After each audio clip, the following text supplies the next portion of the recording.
In your 20s and 30s, retirement sounds like a future you problem, right? No, wrong. We need to be thinking about retirement now, even if you have student loan debt, and I'm going to show you why. Hi, Booney. I'm Megan, Senior Student Loan Consultant with Student Loan Planner, and I am here to chat with you today about the long-term wealth mindset. I want to chat about what people get wrong about retirement, prioritizing the right retirement accounts, and how we can plan for that potential tax bomb with student loan debt forgiveness, and optimizing for long-term wealth so we can stress less today. Let's jump in. Class is in session. Why do we need a long-term wealth mindset? Well, we live in a day and time where everything is immediate and now, about the now, I should say. We need to be thinking about long-term because retirement, that's the biggest bill you're ever going to pay. You're going to be saving and preparing for a time period where hopefully you're not going to have to earn income and you can live off of the money that you saved for 20, 30 years. Why do high income earning professionals need to be thinking about retirement early? Well, physicians, dentists, vets, chiropractors, folks, you guys tend to have a lot of student loan debt. And so I commonly see folks prioritizing the student loans over saving for their longer term future. And that can be misguided. I challenge you to do both. Have an appropriate plan for your student loans and have a savings plan for your longer term future. Compound interest and compound growth on your income is very impactful. Starting early, even with a small amount, can give you a huge advantage and help you not have to save as much later or be on track for being done and being able to retire sooner. Let's talk about a couple different examples. Let's say you're someone who makes $200,000 a year and you contribute 4% of your paycheck. So coming out over the course of the year, you're saving $8,000 over the course of the year into your 401k plan. That divided by 12 is about $666. I'm going to round down a little bit just for easy math. Let's say we're definitely contributing $650 a month. We're investing that over a 30-year time frame. So let's say we never increase our contributions to retirement. This is our starting place. We don't have any other assets. We save for 30 years, kind of a normal working timeline. Estimated interest rate, let's say 7%. Longer term investing can typically yield anywhere between 7 and 10% if we're looking at a long time horizon. Could be lower than that, could be higher than that. So I have a variance, could be too less or too higher than this 7% here. And let's say it compounds monthly. This grows to $792,000 over the 30-year time frame, assuming the 7% rate of return. If we got better on average than a 7% rate of return, maybe we'd have just over $1 million at 1.189. We'd be a millionaire at that point if we got an average 9% return over time. If we did worse, if we just had a really bad 30-year market environment, maybe we were only earning 5% over time, or we're invested super conservatively, then maybe we only shake out to have about $540,000 at the end of the day. But kind of that midway point is 792. That's good, right?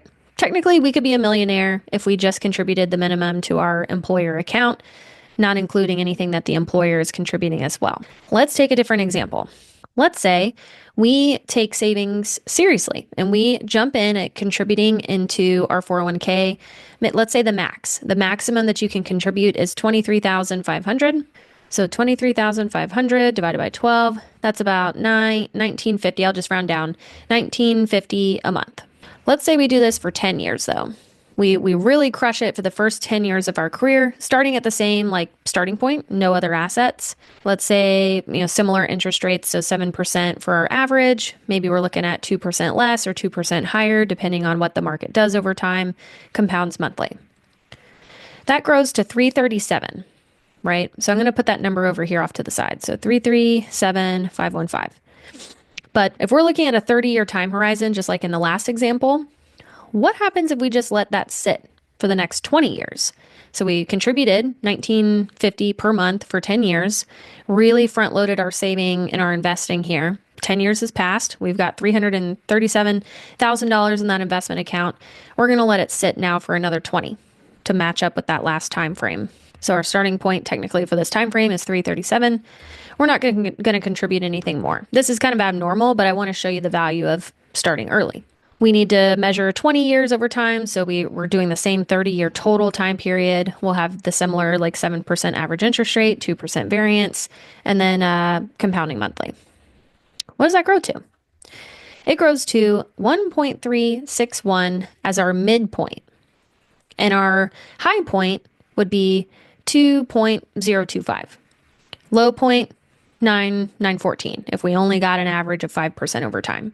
This is pretty impressive because we saved about the same. So let's pull up our calculator again. 1950 times 12 times 10 years. We saved $234,000 out of pocket. That's our principal, our initial investment. It generated 1.3 over time as a midpoint with how we invested and how we sat and let it grow over that 30-year time period. The other example was $650 a month times 12 times 30 years. Same $234,000 invested. So what does this tell you? Well, we can invest the same amount over time, the same out of pocket, but come up with very different results. We've got more money invested for longer. We end up with a lot more at the end of the day versus if we slow roll it over time and never really increase our savings, never really prioritize it, but we have it going on in the background. So this is an example of somebody saving about the same amount of money, but two very different scenarios between timelines. And we come up with different results on how much we have at the end of the day. I'd rather be the person who took savings more seriously earlier on, so I don't have to be as aggressive later on, and I have more money still. So it feels like a win there. And this goes into overdrive if we do take savings super seriously for the first 10 years of our career. But then maybe let's say instead of zero, maybe we don't completely drop out of savings after we save aggressively for 10 years, right? Maybe then we do $650 a month, the 4% to our retirement for the 20 years. What does that look like? Well, then we have quite a bit more, 1.7. So compound interest is really powerful. Let's talk about another example. Let's say you have about $1,000 that you want to start investing. You, not scared, start investing immediately. You invest $1,000 a month for 30 years. Let's use the same 7% initial interest rate and then 2% variance one way or the other, compounds monthly. That turns into 1.2, pretty conservatively, over that 30-year period. But let's say your friend is scared of investing and they want to learn more about it and they don't start investing until 10 years later. So instead of a 30-year time frame, they've got 20 years to invest because they spent 10 years thinking about it. We'll use the same 7%, 2% variance, compounds monthly. What does that turn into? Something significantly different, right? We were looking at 1.2 for what you did because you weren't scared. You started investing, you got diversified, you got in the market early, compared to your friend who put it off 10 years later, and then they started investing for 20 years, which is still a long timeline, investing for 20 years, but we end up with almost half the money in our bank account, about 520 for our midway point. This is what brings me to my next point. Mistakes or things that people get wrong about retirement is, one of the things that you're going to get wrong is that you have time. Yeah, you have time. It's probably a while from now, but that doesn't mean we should sleep on starting to save and starting to get right with what we want to do and what we want to start contributing for retirement now. A common costly mistake people make is the quote, "I'll save more when I start making more." Well, a lot of times lifestyle creep happens and you don't end up saving more when you make more. You end up spending more when you make more. Another super common misconception is thinking I need to pay my student loans off before I start investing. No, not the move. Especially with the folks that we work with, if you're waiting until your student loans are taken care of, if we're going towards a 20-year timeline to forgiveness on your student loans, or we're waiting on PSLF over a 10-year time period, that's a significant amount of time that you could be investing and saving and balancing the two appropriately, not taking yourself out of the game completely. You want to start saving and investing soon, even if it's not as much as you will be investing later. Getting something in the market now is still very impactful. Another common misconception or thought that people get wrong about retirement is, oh, well, I'll never stop working. I'll just work forever.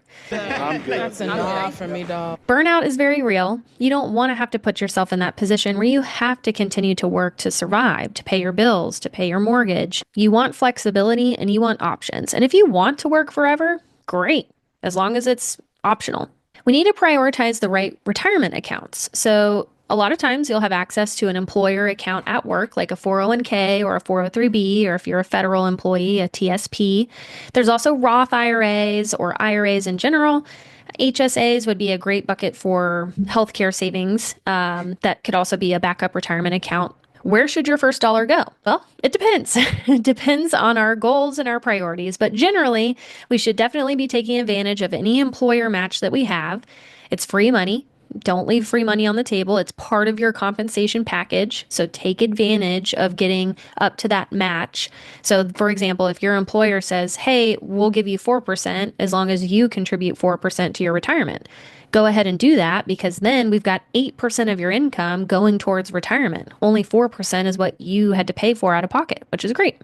So get the match, start working towards a 20% savings rate or more. On this Student Loan Planner YouTube channel, we can't talk about saving and investing without talking about the inevitable tax bomb for taxable long-term forgiveness. If you're going towards an income-driven plan like pay as you earn, income-based repayment, ICR, and you're working towards that 20 or 25-year timeline with your loans to get loans forgiven, we may have to pay taxes on that forgiven balance in the future. So that's something to know. Part of our planning when we're going that route is planning and saving for that tax implication. We call it the tax bomb because that's what it feels like. Taxes, taxes, taxes. PSLF folks, thankfully, you don't have to worry about this. It's just our longer term income driven forgiveness folks. But I'm going to sing the same tune when it comes to, what I said about retirement savings. The sooner you start saving for this, the better, because you've got time on your side. You can save and prepare for this potential tax implication now, work it into your budget so it's not as painful to save for later. We have time to have the market help you get there, without you having to come out of pocket as much. Saving for a tax bomb, think about saving in a non-retirement investment account. That way it's accessible before you turn 59 and a half years old without penalties like retirement accounts have. And make sure it's diversified. Make sure the risk is appropriate for your time frame, as in how much longer you have until you have to pay that tax implication and you get that loan forgiveness. And work with a professional if you need some specific help on this. One-on-one guidance on what you should be investing in, how much we should be investing, and how to keep it pretty tax efficient over time. Investing early really does take the pressure off of having to have a lot of savings in the future, or a lot of cash flow in the future go towards retirement to catch up for the years that we weren't saving. So do yourself a favor, start saving now to get that ramp up going. Making sure that you have the right student loan plan can really be helpful when it comes to balancing the debt payments that we have for our student loans and saving for retirement. And a lot of times saving for retirement can help our student loan plan, especially if we're going towards loan forgiveness, because contributing to pre-tax accounts reduces your adjusted gross income, which makes your student loan payments lower. So it's a win-win. We're saving more for retirement and we're reducing our student loan payments. Set it and forget it is really going to be your best friend here too.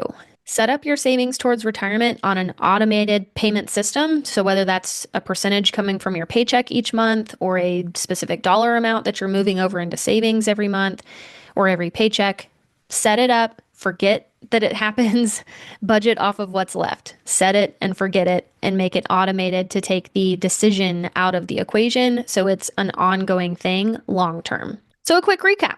Have a long-term wealth mindset. Don't just think about today and the now.